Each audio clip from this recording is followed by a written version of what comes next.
Olá! Hoje a gente vai fazer uma análise profunda de um dos textos mais ah, influentes e conhecidos da história, o primeiro capítulo do Gênesis. A nossa fonte aqui é a versão Almeida atualizada da Bíblia. E, bom, o objetivo não é uma discussão de fé, tá? A ideia é tratar o texto como uma peça de arquitetura literária, sabe? Tentar entender a estrutura, a linguagem e como isso constrói um argumento sobre o nosso lugar no cosmos. Eu acho essa abordagem ótima, porque Gênesis 1, quando a gente olha de perto, é muito mais que uma lista de coisas criadas. É uma construção poética, é quase simétrica. O autor usa repetições, a sequência dos dias, é tudo muito deliberado.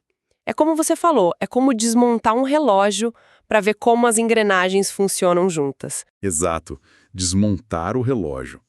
É isso. Então, vamos começar pela primeira peça. O texto abre com "No princípio criou Deus os céus e a terra". Mas logo em seguida descreve um cenário que não é exatamente um nada, né? Não, de forma alguma. Diz que a terra era sem forma e vazia e tinha trevas sobre a face do abismo. O que é exatamente esse estado? É tipo um caos primordial. É a imagem perfeita do caos primordial. Essa expressão sem forma e vazia, em hebraico, é tohu vabohu. Significa desordem, um potencial que ainda não foi realizado. Pensa nisso não como um vácuo, mas como uma matéria-prima disforme. Tudo tá lá, mas sem estrutura, sem propósito. A narrativa começa desse potencial caótico. E a primeira ação de Deus não é física, é uma fala. Disse Deus, haja luz, e houve luz. A criação pela palavra. Mas o que me chama a atenção é o que vem logo depois, a separação. Deus separa a luz das trevas. Porque o primeiro ato de ordem é dividir as coisas. Porque a ordem, para a mentalidade desse texto, nasce da distinção. O caos é uma mistura. Para criar um cosmos, um universo ordenado, você precisa criar categorias, estabelecer limites. E a primeira distinção, a mais fundamental, é entre luz e trevas. Ao separar e, mais importante, nomear dia e noite, Deus está criando um ritmo. Ah, entendi. Aquela fórmula, e foi a tarde e amanhã, o dia primeiro, estabelece o pulso do tempo que vai reger todo o resto. A separação é a principal ferramenta aqui. Certo. Então essa lógica de separação continua. No segundo dia vem a criação do firmamento para separar as águas de cima das águas de baixo. Para a gente hoje isso soa meio estranho. O que essa imagem queria dizer para quem lia isso na época? Era a cosmologia padrão do Antigo Oriente Próximo. A ideia era que existia uma espécie de cúpula sólida, o firmamento, que segurava um oceano celestial. Um oceano no céu. Exato. A chuva, por exemplo, seriam comportas nesse firmamento se abrindo. Então, ao criar essa abóboda que ele chama de céu, Deus está, de novo, criando um espaço definido. Ele está construindo os cômodos do mundo, por assim dizer. E essa construção de cômodos continua no terceiro dia, que parece um dia bem produtivo, aliás. Bastante. Primeiro, as águas de baixo se juntam e a terra seca aparece. E imediatamente essa terra recebe a ordem de produzir vegetação. Parecem duas atividades bem diferentes. Tem alguma conexão mais profunda entre criar um espaço e já preenchê-lo com vida? Com certeza. O autor é muito eficiente. Ele não cria um espaço para deixá-lo vazio. No momento em que o domínio terra é criado, ele já recebe sua função, sustentar a vida. E olha os detalhes da ordem. As plantas devem dar sementes segundo as suas espécies e frutos que contenham em si a sua semente. Sabe que essa parte da semente dentro de si sempre me soou como um detalhe técnico, mas pelo que você está dizendo é fundamental. É a chave de tudo. Isso significa que a criação é um sistema autossustentável. Deus projeta a vida para se perpetuar, para continuar o processo por conta própria, seguindo uma ordem interna. Então não é estática. De jeito nenhum, ela é programada para ser dinâmica. O terceiro dia não é só sobre criar terra e plantas, é sobre criar um ecossistema que funciona. Ok. Então, nos 3 primeiros dias temos a criação dos reinos. Luz e trevas, céu e mar, terra e vegetação. Mas aí chegamos no quarto dia. E aqui o texto apresenta um quebra-cabeça. Confesso, essa parte sempre me deixou intrigado. A luz antes do sol? Exato. Como pode existir dia e noite por 3 dias sem sol? O que eu não estou vendo aqui. A chave é a gente parar de ler como um relatório científico e começar a ver a lógica literária e teológica do texto. Existe uma simetria incrível acontecendo.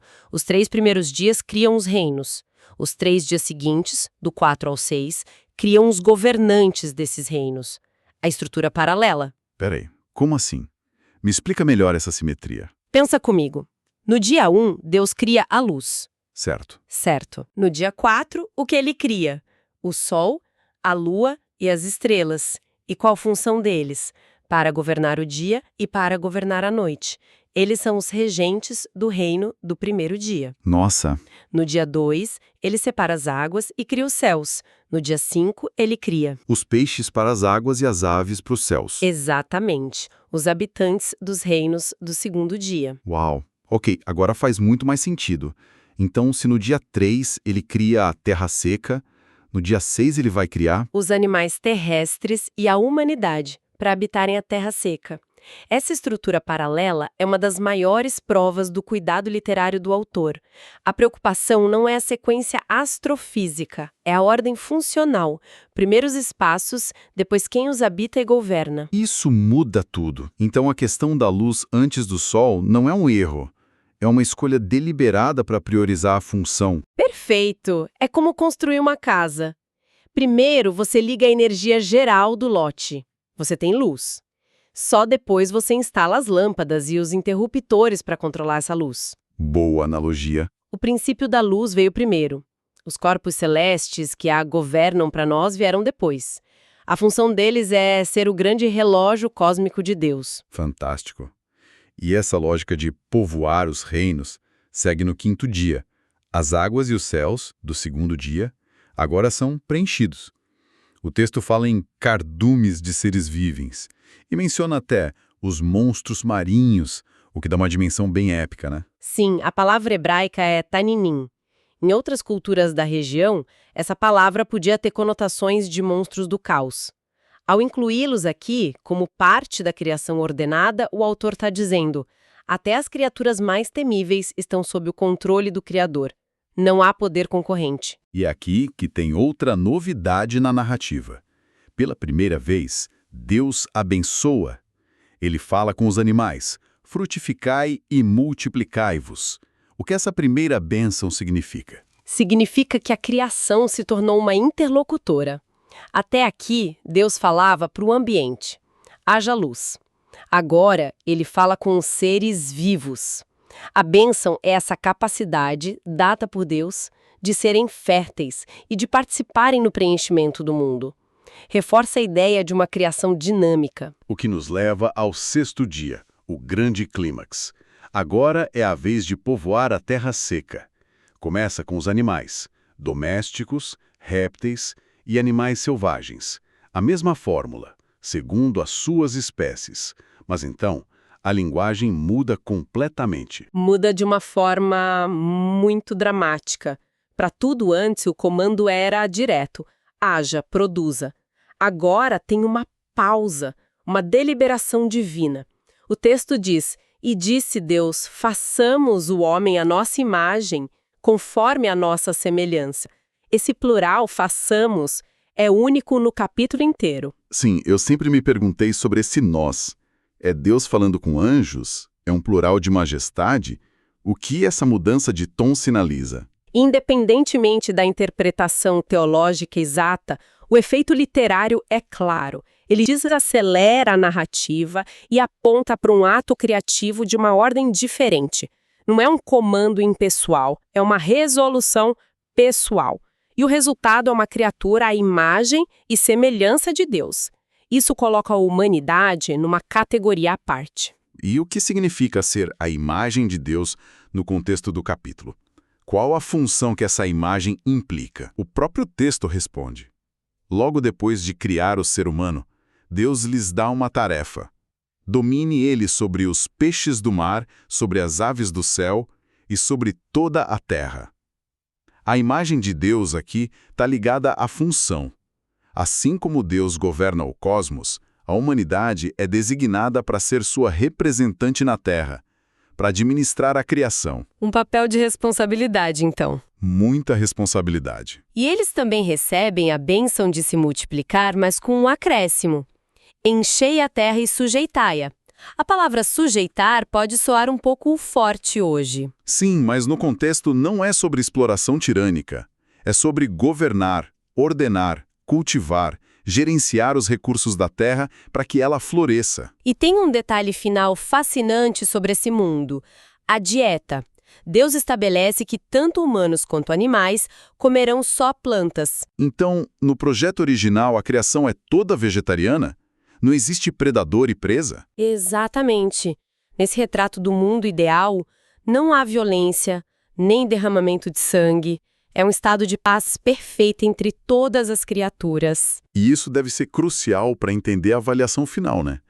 Porque depois de cada dia era "e viu Deus que era bom". Uhum. Mas agora, no final do 6º dia, depois da humanidade, o texto diz: "E viu Deus tudo quanto fizera, e eis que era muito bom". Por que esse muito bom? Porque a obra está completa. O muito bom não é só uma avaliação das partes, mas do todo funcionando em perfeita harmonia. O caos virou cosmos, os reinos foram criados e preenchidos, e o representante de Deus está no seu lugar. A criação atingiu sua plenitude, é o final da sinfonia. Então, olhando para essa estrutura toda que a gente desmontou, o que essa arquitetura nos diz? É uma narrativa que argumenta que o universo não é um acidente, mas um projeto ordenado, precisamente. E o estilo, com as repetições rítmicas, disse Deus, e assim foi, e viu Deus que era bom, funciona como um refrão. Transforma o que poderia ser uma lista seca num poema, num hino que celebra essa ordem cósmica. A forma como a história é contada é tão importante quanto a história em si. O que nos deixa com uma última reflexão. O texto estabelece que tudo na criação tem uma função inerente. Os luminares marcam o tempo, as plantas se perpetuam, a humanidade governa. Se essa é a premissa, qual a implicação de perceber o universo não como um acidente, mas como um sistema onde cada elemento, de uma estrela a uma semente, é imbuído de propósito desde o seu primeiro momento?